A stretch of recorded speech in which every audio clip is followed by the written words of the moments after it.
Channel इस point. इस video से हम एक नया चैप्टर शुरू कर रहे हैं जो कि है इलेक्ट्रोकेमिस्ट्री। आइए देखते हैं सबसे पहले सॉल्व्ड एनसीईआरटी एग्जांपल्स को। सबसे पहला एग्जांपल है represent the cell in which the following reaction takes place. ठीक है, तो हमें इस सेल को रिप्रेजेंट करना है। सेल की रिप्रेजेंटेशन के लिए आप लेफ्ट साइड हमेशा एनोड को लिखते हो, राइट साइड हमेशा कैथोड को लिखते हो। ठीक है, लेफ्ट साइड एनोड। अब एनोड में किसकी ऑक्सीडेशन हो रही है? मैग्नीशियम की ऑक्सीडेशन हो रही है। Mg0 से किस में जा रहा है? Mg2+। तो जब भी आपको सेल रिप्रेजेंटेशन लिखनी होती है ना, तो सेल रिप्रेजेंटेशन के दौरान आप अगर मान लो ऑक्सीडेशन वाला हाफ लिख रहे हो, तो ऑक्सीडेशन हाफ में पहले इलेक्ट्रोड लिखोगे, फिर उसमें अगर कोई आयन यूज हो रहा है तो उसको लिखोगे और दोनों को सेपरेट करोगे एक लाइन से। ठीक है, रिडक्शन हाफ कैसे लिखोगे? पहले आयन लिखोगे और फिर इलेक्ट्रोड लिखोगे। ठीक है, क्या बोला मैंने? ऑक्सीडेशन हाफ के लिए पहले इलेक्ट्रोड और फिर एक्वस मीडियम में जो चीजें हैं यानी कि आयंस। रिडक्शन में उल्टा, पहले आयंस यानी कि एक्वस मीडियम में जो चीजें हैं लाइन और फिर इलेक्ट्रोड। और ऑक्सीडेशन और रिडक्शन के बीच में दो लाइंस आती हैं जो किसको रिप्रेजेंट करती हैं? सॉल्ट ब्रिज को। ठीक, अब उसने और क्या बोला है? हमें क्या कैलकुलेट करना है? ई सेल और ई नॉट सेल हमें दे रखा है। तो देखो, ई नॉट सेल जो होता है ना वो स्टैंडर्ड कंडीशंस में गिवन होता है ना, और हमें साथ साथ कैलकुलेट करना है ई सेल। अब ई सेल में स्टैंडर्ड कंडीशंस तो है नहीं, तो जब भी आपको सेल पोटेंशियल कैलकुलेट करना है, स्टैंडर्ड कंडीशंस ना दे रखी हो, तो उसके लिए आप नर्स्ट इक्वेशन यूज करते हो। नर्स्ट इक्वेशन क्या है? E cell is equal to E not cell minus R T by n F. N मतलब इस रिएक्शन में कितने इलेक्ट्रॉन्स इन्वॉल्व हो रहे हैं? तो 2 इलेक्ट्रॉन्स इन्वॉल्व हो रहे हैं, क्योंकि Mg से Mg2+ मतलब 2 इलेक्ट्रॉन्स का लॉस, और 2 Ag+ से Ag बन रहा है, इसमें भी 2 इलेक्ट्रॉन्स लूज हो रहे हैं, गेन हो रहे हैं, है ना। Ln, अब इक्वेशन में प्रोडक्ट्स ऊपर लिखते हो, रिएक्टेंट्स नीचे लिखते हो और सिर्फ आयंस लिखते हो, एक्वस मीडियम वाली चीजें लिखते हो। तो प्रोडक्ट्स की कौन साइड है? Mg2+, और रिएक्टेंट्स की साइड कौन है? Ag+। और Ag+ का यहाँ क्या होगा? स्क्वायर। वो गलत लिखा हुआ है थोड़ा सा, Ag2+ नहीं है, वो Ag+ का स्क्वायर होगा। तो ई सेल की वैल्यू कितनी हो जाएगी? ई नॉट सेल 3.17 दिया हुआ है।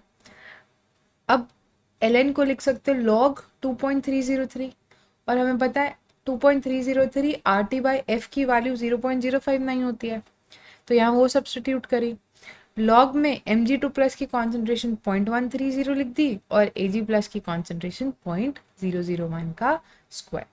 सॉल्व करा तो ई सेल की वैल्यू कितनी आई? 2.96 वोल्ट्स। ठीक है, नेक्स्ट क्वेश्चन देखते हैं। नेक्स्ट क्वेश्चन कह रहा है calculate the equilibrium constant for the reaction, और ई नॉट सेल दिया हुआ है। अब देखो, याद रखना ऐसे क्वेश्चन में फॉर्मूला सीधा सीधा याद रख लो। इक्विलिब्रियम कांस्टेंट का फॉर्मूला ई नॉट सेल के साथ होता है, ई नॉट सेल होता है 0.059 बाय एन। अब यहाँ n 2 है, नंबर ऑफ इलेक्ट्रॉन्स कितने इन्वॉल्व है इस रिएक्शन में? 2 लॉग के सी। क्या? 0.059 बाय n लॉग के सी। ठीक है, तो ई नॉट सेल की वैल्यू हो जाएगी 0.059 bye n log K C, और ई नॉट सेल 0.46 दिया हुआ है। यहाँ से लॉग के सी कैलकुलेट करोगे 15.6 आएगा। एंटी लॉग लोगे उसका तो के सी आ जाएगा 3.92 इंटू 10 की पावर 15। ठीक, नेक्स्ट क्वेश्चन देखते हैं। नेक्स्ट क्वेश्चन कह रहा है the standard electrode potential for Daniell cell is 1.1 volts. ठीक है, ई नॉट सेल दे दिया, standard Gibbs free energy calculate करो। तो जैसे लॉग के सी और ई नॉट सेल में रिलेशन था ना, वैसे गिब्स फ्री एनर्जी और ई नॉट सेल में भी रिलेशन है। क्या? डेल्टा जी नॉट होता है minus n F E not cell. N वापस पूरे चैप्टर में एन क्या है? Number of electrons. एफ क्या है? Faraday's constant. और ई नॉट सेल क्या है तुम्हारा? Cell potential. तो सीधा सीधा फॉर्मूला यूज करेंगे, delta G not minus n F E not cell. N की वैल्यू 2, एफ हमें पता है 96500 अप्रोक्सीमेटली होता है, और ई नॉट सेल 1.1 गिवन है। कैलकुलेट करोगे डेल्टा जी नॉट की वैल्यू आ जाएगी -212.27 किलो जूल्स पर मोल। ठीक है, नेक्स्ट क्वेश्चन देखते हैं।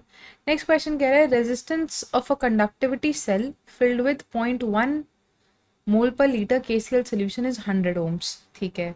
If the resistance of the same cell when filled with इतना KCl is 520 W नहीं 520 ohms, calculate the conductivity and molar conductivity। ठीक है। तो सबसे पहले तो हमें सेल कांस्टेंट चाहिए होगा। क्यों? क्योंकि पे देखो पहले सेल में हमने 0.1 मोलर KCl लिखा था और उसकी उसने रेजिस्टेंस दे दी। तो हम सेल कांस्टेंट कैसे निकाल सकते हैं? कंडक्टिविटी इनटू रेजिस्टेंस से। ठीक है। यहाँ से हमारे पास सेल कांस्टेंट की वैल्यू आ जाएगी 1.29 सेंटीमीटर इनवर्स। कंडक्टिविटी दे रखी है हमें 0.1 मोलर KCl सोल्यूशन की कंडक्टिविटी 1.29 साइमन्स पर मीटर है और रेजिस्टेंस 100 ओम्स है। तो सेल कांस्टेंट को G स्टार से रिप्रेजेंट करते हैं, सेल कांस्टेंट आ गया। ठीक है। अब सेम सेल के अंदर सेल कांस्टेंट क्या होता है? जो सेल है उसका लेंथ और एरिया का रेशियो। ठीक है। अब सेम सेल के अंदर अब वापस 0.02 मोलर KCl डाला और इस सोल्यूशन की रेजिस्टेंस है कितनी? 520। हमें इस सोल्यूशन की कंडक्टिविटी और मोलर कंडक्टिविटी निकालनी है। तो कंडक्टिविटी कैसे निकालोगे? Cell constant divided by resistance. तो कंडक्टिविटी निकालने के लिए सेल कांस्टेंट हमें पता है 1.29 है और रेजिस्टेंस 520 है। तो यहाँ से कंडक्टिविटी कितनी आ गई? 0.248 साइमन्स मीटर इनवर्स। ठीक है। अब हमें क्या निकालना है? Molar conductivity. मोलर कंडक्टिविटी क्या होती है? Conductivity divided by molarity. पर यहाँ कंडक्टिविटी किस में होनी चाहिए? मीटर्स में। ठीक है। तो कंडक्टिविटी कापा की वैल्यू कितनी आ गई हमारी? 0.248 है ना, साइमन्स मीटर इनवर्स। और मोलारिटी कॉन्सेंट्रेशन कितनी है? कॉन्सेंट्रेशन हमने लिखी हुई है। अच्छा, अब मोलारिटी या फिर कॉन्सेंट्रेशन हमारे पास मोल पर लीटर में है, पर हमने यहाँ कंडक्टिविटी कापा किस में लिया है? मीटर में, है ना। तो हमें लीटर को किस में कन्वर्ट करना पड़ेगा? मीटर क्यूब में। तो हमने यहाँ लीटर 0.02 मोल पर लीटर है, उसको मीटर क्यूब में कन्वर्ट करने के लिए 1000 से मल्टीप्लाई किया। तो हमारा आंसर आया 20 मोल पर मीटर क्यूब। ठीक है। इस चैप्टर में ना यूनिट्स का बहुत ध्यान रखना है। अगर यूनिट्स को ध्यान रखते हुए अगर आप न्यूमेरिकल सॉल्व करोगे ना तो बहुत फ़ायदा होगा, वरना गड़बड़ हो जाएगी। कंडक्टिविटी की क्या यूनिट्स है, मोलर कंडक्टिविटी की क्या यूनिट्स है, सब पता होना चाहिए। ठीक है। तो यहाँ पर क्योंकि हमने कंडक्टिविटी मीटर में लिया तो कॉन्सेंट्रेशन को भी लीटर में नहीं लिया, मीटर क्यूब में लिया। तो यहाँ से हमारी मोलर कंडक्टिविटी की वैल्यू आ जाएगी 124 into 10⁻⁴ siemens metre square mole inverse. ठीक है। कोई बोले सेंटीमीटर में बताओ तो मीटर को सेंटीमीटर में कन्वर्ट हमें आता ही है। ठीक। नेक्स्ट क्वेश्चन करते हैं। नेक्स्ट क्वेश्चन कह रहे हैं the electrical resistance of a column of 0.05 mole पर litre NaOH solution of diameter इतना and length 50 centimetre is this. Resistance दे दी, लेंथ दे दिया, डायमीटर दे दिया। तो रेजिस्टेंस किसके बराबर होती है? रो L/A के। Calculate its resistivity, conductivity and molar conductivity. अब देखो रेजिस्टिविटी मतलब रो, हमें पता है ना रेजिस्टेंस किसके बराबर होता है? रो L/A। तो रो निकालने के लिए लेंथ चाहिए, लेंथ हमें 50 सेंटीमीटर पता है। आर चाहिए, आर पता है हमें। और एरिया चाहिए, एरिया के लिए इन्होंने डायामीटर दे दिया है ना। एरिया के लिए क्या दे दिया? डायामीटर। तो हम एरिया कैसे किससे निकाल सकते हैं? πr² से। तो एरिया निकाल लिया।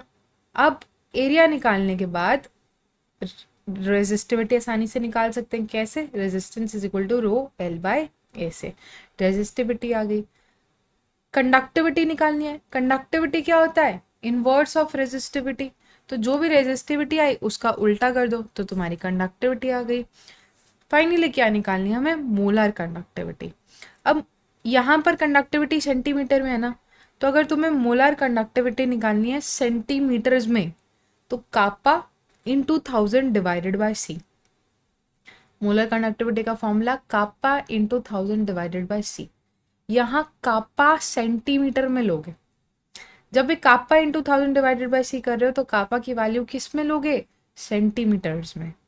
तो अभी हमने कैलकुलेट करा 0.01148 साइमंड सेंटीमीटर इनवर्स आ रहा है, 1000 हमें पता है।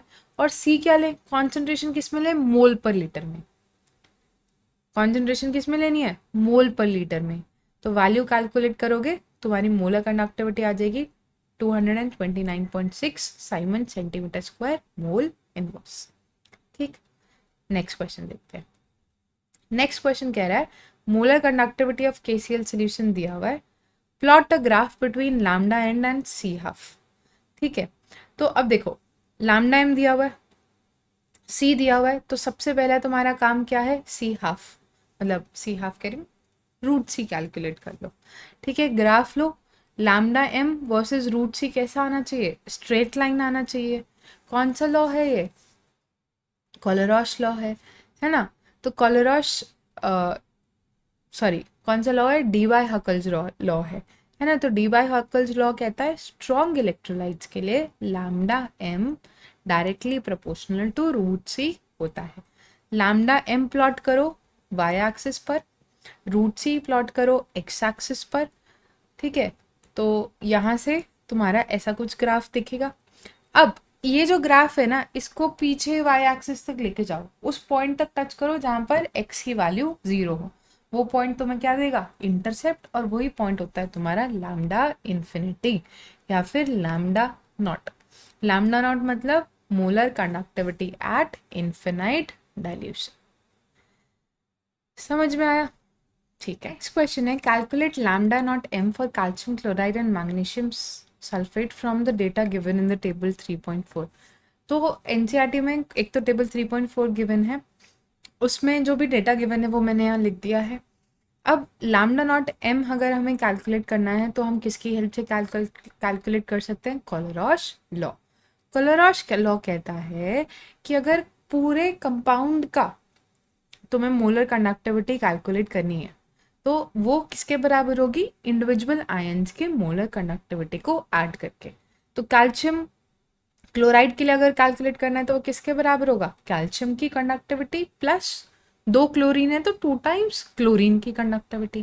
कैल्शियम की कंडक्टिविटी गिवन है, क्लोरीन की कंडक्टिविटी गिवन है, ऐड करके आंसर आ जाएगा।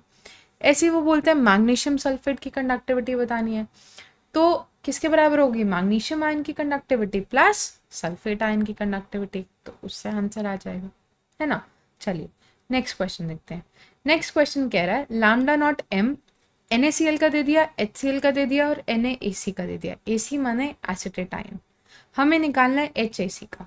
तो ये कोलेरॉश लॉ की एक एप्लीकेशन है, क्या कि हम ना एक्सपेरिमेंटली वीक इलेक्ट्रोलाइट्स का लैम्डा नॉट एम कैलकुलेट नहीं कर सकते, तो हम उनका कैसे कैलकुलेट करते हैं, स्ट्रॉन्ग इलेक्ट्रोलाइट्स यूज करके। अब देखो HAC में हमें H+ आयंस चाहिए और एसिटेट आयंस चाहिए, है ना। H+ आयंस कहाँ से मिलेंगे, HCl से, H+ और Cl-। एसिटेट आयंस कहाँ से मिलेंगे, Na+ और एसिटेट आयन से। पर HCl और Na एसिटेट के साथ Cl- और Na+ एक्स्ट्रा आया कि नहीं आया, तो हमें Na+ और Cl- माइनस करना पड़ेगा, है ना। तो उसके लिए हम क्या करते हैं, तो लैम्डा HAC किसके बराबर होगा, lambda nought HCl plus lambda nought NaC minus lambda nought NaCl।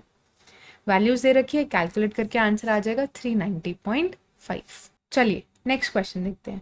Next question कह रहा है कंडक्टिविटी ऑफ 0.001028 मोल पर लीटर एसिटिक एसिड इज इतना, यानी कि आपको कापा दे दिया।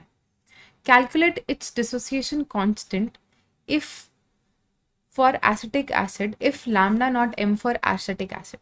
तो हमें लैम्डा नॉट एम दे रखा है, हमें एक पर्टिकुलर कॉन्सेंट्रेशन पर कंडक्टिविटी दे रखी है, लैम्डा नहीं दे रखा है ना। तो सबसे पहले हमारा काम क्या होगा, क्या कैलकुलेट करेंगे हम, लैम्डा एम।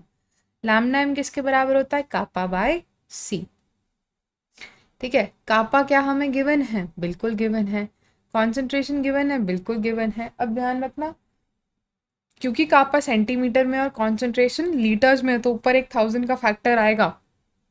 ठीक है, क्योंकि लीटर और सेंटीमीटर को कन्वर्ट करना है। तो यहाँ से लैम्डा एम आ गया, एक बार ही लैम्डा एम आ गया तो आप अल्फा कैलकुलेट कर सकते हो कि नहीं कर सकते। डिग्री ऑफ डिसोसिएशन किसके बराबर होता है, lambda M divided by lambda not M. Lambda M की वैल्यू गिवन है, लैम्डा नॉट एम की वैल्यू भी हमें क्वेश्चन में गिवन है।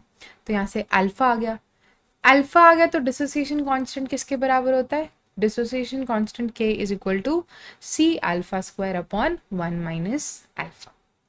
अल्फा आ गया, कॉन्सेंट्रेशन हमें ऑलरेडी गिवन है, कैलकुलेट करोगे तो यहाँ से डिसोसिएशन कांस्टेंट की वैल्यू आ जाएगी। नेक्स्ट क्वेश्चन देखते हैं।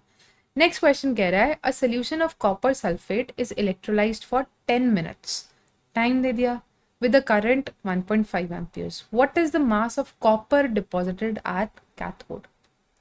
तो जब भी ऐसा क्वेश्चन आए टाइम, करंट, मास यानी कि फैराडेज लॉ। फैराडेज लॉ के लिए टाइम सेकंड्स में होना चाहिए, तो 10 मिनट है यानी कि 600 सेकंड। चार्ज कितना यूज किया हमने, करंट इनटू टाइम 900 कूलम्स, है ना। अब इक्वेशन देखते हैं।